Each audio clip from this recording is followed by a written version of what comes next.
fourth day ng pagkakakidnap kay Tatay Digong. At ngayong araw po, which is a Tuesday, ang papalit po na next of kin kay Tatay Digong ay si Sir Bong at ang kanyang biyak, no? Sir Bong, kailan po kayo dumating dito? Kaninang umaga lang, nag-stop over kami ng Dubai and then straight na dito. Ano ang inaasahan nyo, no? Kailan nyo huling nakita si Tatay Digong? The last time I saw him sa Davao pa, pag nagkikintuhan kami sa bahay. So it's been a while, mga siguro 2 months ko na ang kalipas. Ang huling pag-meet din namin ni Sir Bong ay sa bahay din niya. Oh, yeah. Nakatira siya sa distrito ni Sir Ungab na malayo sa sentro ng Davao. Pero napakaganda ng bahay niya. At doon kami nagbi-meeting na maisog, no? Yung mga panahon na yun. Ang sarap ng luto ni Mami, no? Now, ano naman po ang inaasahan nyo dito sa kauna-unahang pagbisita nyo kay Tatay Digong? Well, unang-una, of course, I wanna see ang welfare niya, kung how's he doing. Pero I won't know that till, I get inside. So basically, I'm here because, yung the election and all that. So nagpalit-palitan sila. So since the election is over, it's my turn now to watch over him. Paano po nyo pararating ang balita tungkol sa kanyang pagkanalo? Pagkapanalo? Well, Paano nyo i-describe yung kanyang pagkapanalo? It's an overwhelming, vote of the majority. I'd like to take this opportunity to all the supporters of the PRRD and of course the Dabaweños who are really solid na, kinuhan siya sa overwhelming yung vote of confidence sa kanya. Ano naman po ang sasabihin nyo tungkol sa Duterte, no? At 5 naman po lumabas doon sa ating Duterte, no? Sa Duterte, I'm a little bit disappointed because I was really looking forward that Duterte would make it, but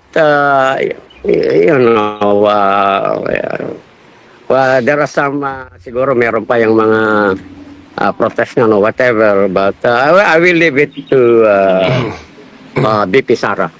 Well, sabihin nyo po, ligtas na si BP Sara kasi 5 ang nanalo na sinuportahan natin kasama si Marcos, Jaime at saka si Villar. Tapos meron pang Robin Padilla, pang-6.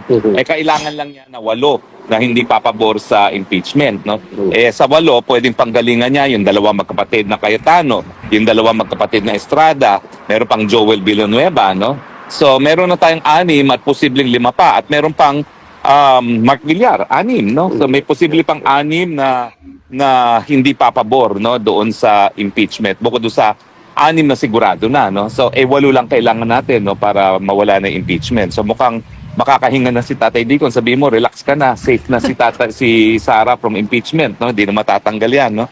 At least as a father, he would feel better, no? Yeah. Ma'am, ano pong mensahe nyo kay Tatay Digong? Nag-aantay lang kami sa iyo dito, PRRD. Katatag ka lang yan. Oo. Alam niyo po, 63rd day na. Ilang araw na ba? Tama ba 63rd o 64th? 64 na, 64 days, hindi po nawawala ng tao dito, no? At meron po tayong mga kasama dito ngayon. Ma'am, halik kayo kasi pupunta ngayon dito si Sir Bong. Saan po kayo galing, ma'am? Galing po kami sa Minnesota. Ay, nako, ang layo, ha? Talagang dinayo niyo siya from Minnesota. Bakit po? Dinayo namin kasi si Tatay Digong ang mahal namin na presidente, pinakamabait at saka pro-poor. At saka hindi tayo hinahayaan noong siya pa ang presidente. Ma'am, ano po pangalan niyo? Luz Roslyn. Roslyn. Kasama Pero ko yung asawa niyo. Oo. Pero Ma'am Roslyn, never niyo pa na-meet ng personal si Tatay Digong, no? Hindi ko pa siya nakita, never met in person, pero kilala natin kasi siya ang presidente. At anong mensahe nyo? Dahil padadala ni Sir Bong ang mensahe nyo. Ang mensahe ko kay Tatay Digong, Tay, magmaligon ka, Tay. Mahal na mahal ka namin. Kaya nandito kami. So, Tay, Sabihin nyo, naiiyak si Roslyn. talagang, ikaw lang talaga ang presidente na yung hindi pinabayaan ng mga Pilipino, safe kami sa sa admin mo, at saka pwede kami maglakad na yung safe, na hindi kami na worry na may mangyari, sa totoo lang. So, Maraming salamat, sir, ha. Pakirelay, ha. Yes, sir. Complete Yes. stranger na si Roslyn, nasa Minnesota, bumiyahe at nandito ngayon. Nasa labas lang kami ng wall. Sabihin mo, sa labas ng wall mo, hindi nawawalan ng mga Pilipino, walang iwanan. Meron huling pagdalaw ni Kong Pulong kay Tatay Digong. Ngayon po, kakagaling lang po sa loob ng detention facility ni Mr. Bong Duterte. Siya po ang bunsong kapatid ni Tatay Digong. So, Sir Bong, kamusta po si Tatay Digong? He is doing well.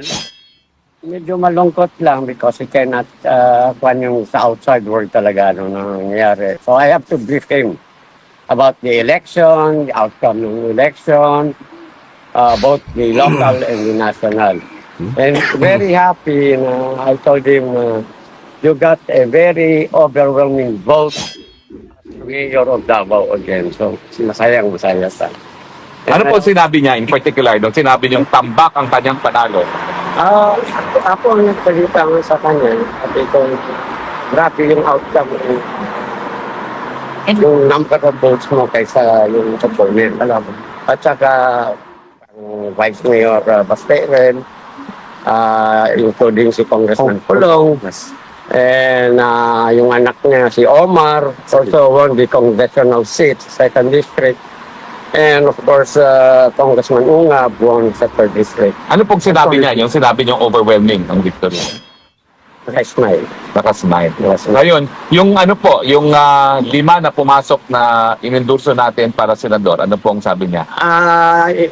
Medyo doon nakuhan siya kasi sa senator, sabi ko kasi may mga twist na kukuhan, iba na nag-support sa kuhan. Pero sabi ko, overall, do not worry because I think, naman, ang support din nila kay VP Sara. So, O yung pinasabi ko po sa kanya, nasa impeachment si VP Sara doon sa 6 na sigurado nating kakampi at 6 pa na pagpapipilian pa dahil ang kailangan na lang natin 2 para hindi na matanggal si VP Sara. yeah, well, I think para din sa atin, with the overall nangyari sa national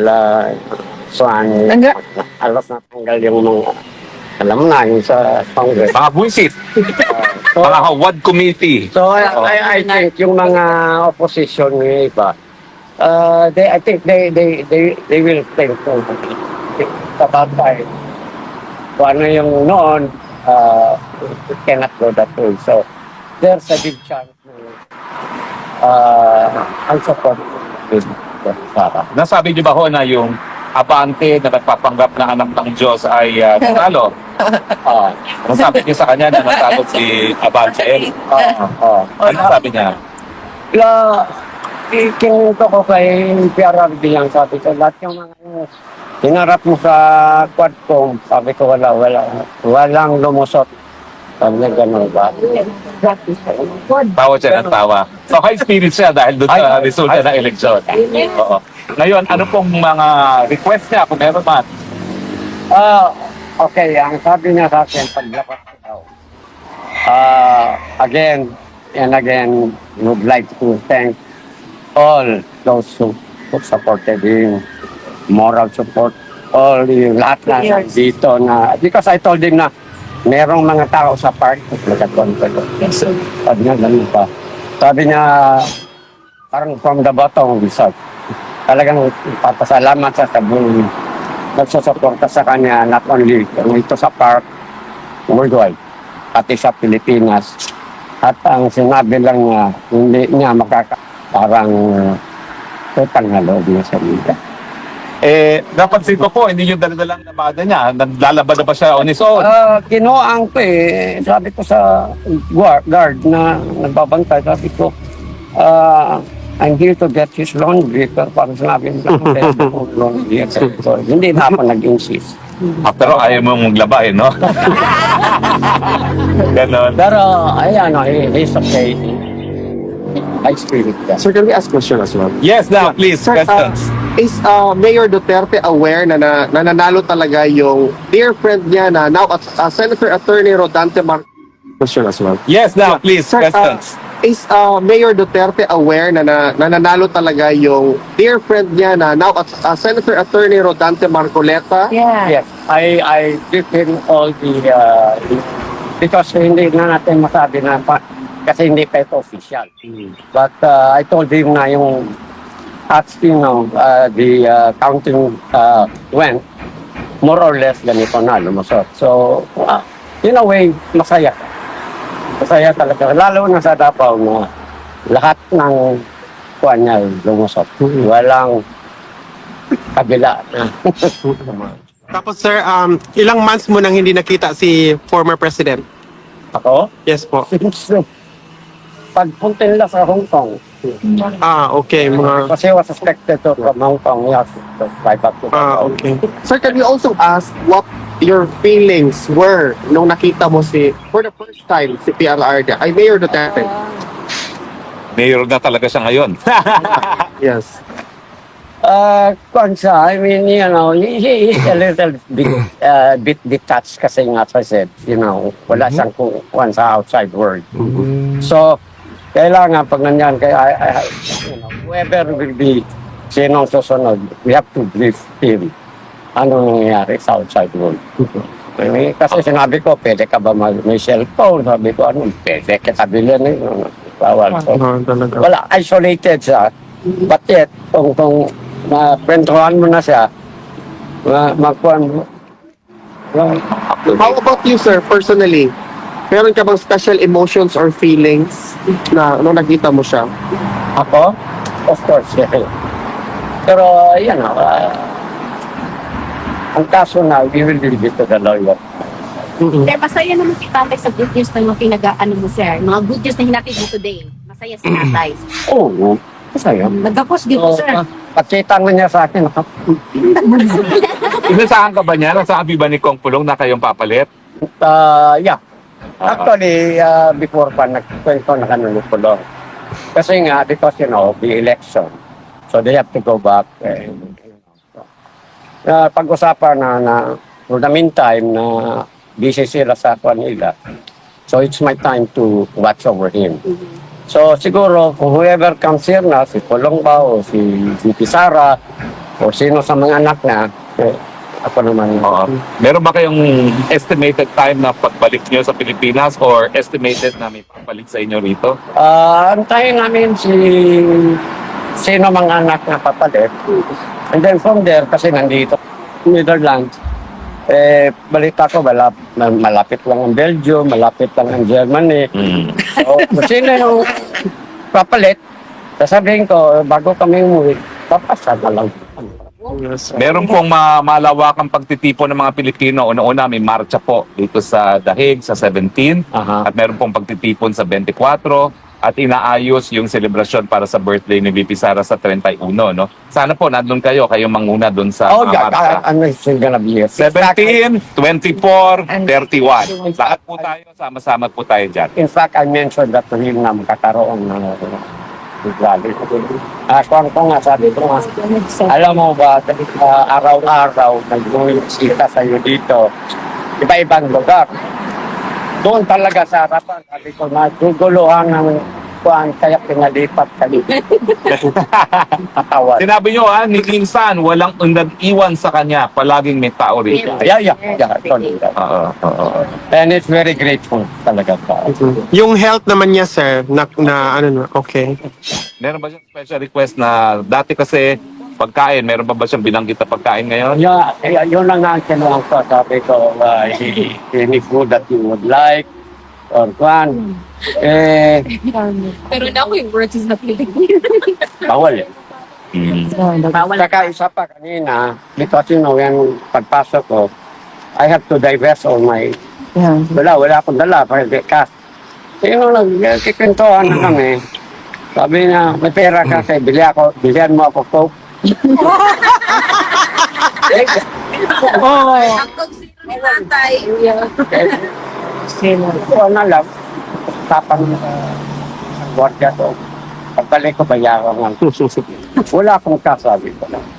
So, nung nakausap ko order, paano yan? Ang mga pandyan, wala silang cash. Kagaya nyo, si Juan, isang nag-request ng Pope, wala akong cash. Sabi na, next time, can do niya credit card.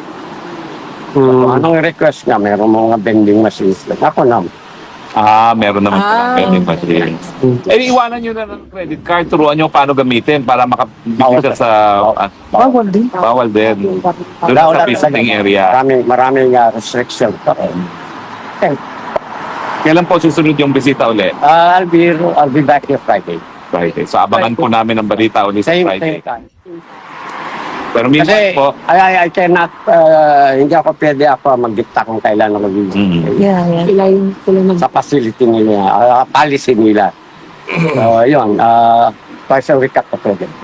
so Sir Bong, marami po kasi mga Pilipino nagtitipon-tipon dito sa Europe, nagpapakita ng suporta. So kung hindi po pumapatak ng araw ng Tuesday and Friday na araw ng bisita nyo, pwede nyo rin sila puntahan, no? Pwede. Sama tayo. Kung ano yung supportahan ninyo kang PRRD, of course, andito dito. Ay, salamat, sir. May katanungan pa? Our family. Itong sir sa, di ba, di ka allowed to call ang pamilya ni tatay, di na? Before, allowed man. video call. You call? I don't know. Probably Si DP lang. ang arrangement niyan with the lawyer. Si DP Pero lang. kami wala talaga. Okay. Palakad nga ako doon, pati jacket. Nanginginig ko. Pangit. Sir, okay na yung biyahe, sir, ha? Kararating niyo lang po eh. Jacket nila lang. Opo, okay lang po kayo, walang jet lag. Wala pa. Wala pa. By the way, sir, welcome sa Netherlands. Mamaya. Mamayang gabi. Welcome po sa mag-weather. Mainit to, pero malamig pa rin. Any more questions? Salamat. So sa 17 po 17, 24, and 31. Okay. Thank you po. Congratulations ko sa kanya. Video? Contact A picture. O sa mga gustong magpa-picture. Magpapapicture muna po. Group picture tayo lahat muna. Group picture. Group picture. Group picture. Group picture. May bagong dating. Bagong dating po. Group picture. Basta live ako. Ano yung cellphone? Ay, wow. Comment down below. Comment down below. Sama na kayo. Para marami tayo. Ano yung pictures ako? Sa mga kaibigan kasama po natin yung kapatid ni former President Rodrigo Roa Duterte, Siya dito. si Sir Bong. Gusto mo na, Ben? Oh, digong.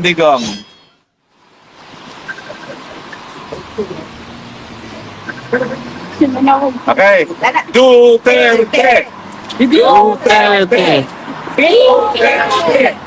Duterte! Bring him. Him home! Bring him home! Bring him home! Sembok. Ito tapos ang siya binigyan ko. Ganito ganyan dapat. Bangat. Ano ba? Bangat. Giri. Button.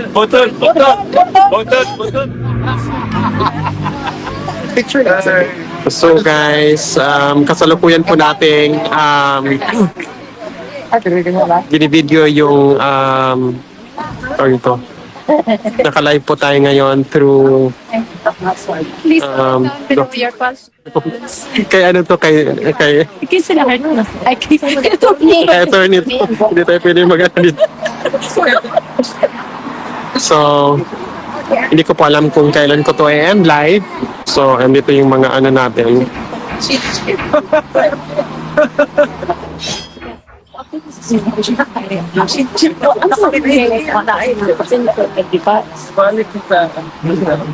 Ano